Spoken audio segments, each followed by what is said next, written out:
ओम श्री परमात्मने नमः। अथ पंचदशोऽध्यायः। श्लोक क्रमांक 18।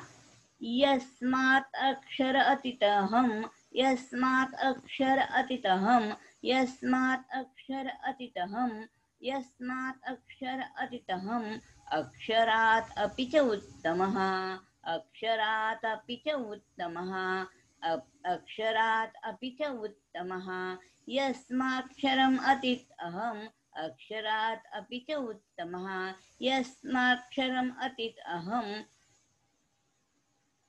अक्षरात् अपि च उत्तमः यस्माक्षरम् अतीतहम् अक्षरात् अपि च उत्तमः अतस्मिन् लोके वेदेश्च अतस्मिन् लोके वेदेश्च अतस्मिन् लोके वेदेश्च प्रथित पुरुषोत्तमः प्रथित पुरुषोत्तमः प्रथित पुरुषोत्तमः अतस्मिन् लोके वेदेश्च प्रथित पुरुषोत्तमः अतश्चस्मिन् लोके वेदेश्च प्रथित पुरुषोत्तमः अतस्मिन् लोके वेदेश्च प्रथित पुरुषोत्तमः यस्मात् अक्षर अतीतहम्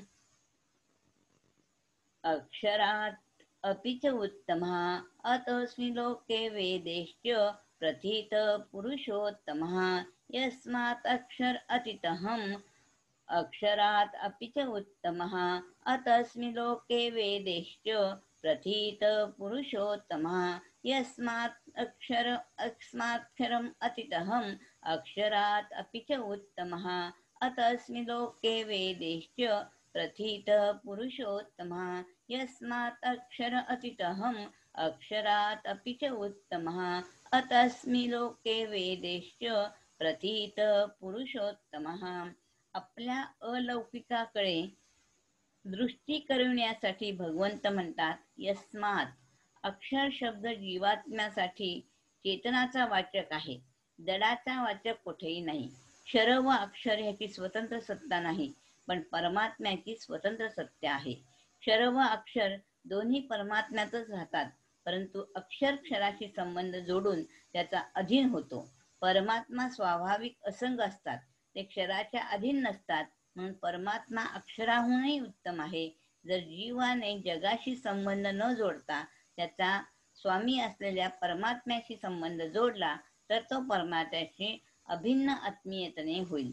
मुक्ती तर अक्षरात स्वरूपात स्थिती होते, परंतु भक्तीत अक्षराहूनही उत्तम असलेल्या पुरुषोत्तमाची प्राप्ती होते. स्वरूप अंश आहे आणि पुरुषोत्तम अंशी आहे. 14व्या अध्यायातल्या 26व्या श्लोकात अव्याभिचारिणी भक्ती सांगितली होती आणि त्याला प्राप्त करण्यासाठी या 15व्या अध्यायात संसार जीव परमात्मा याचे विस्तृत विवेचन केले आहे.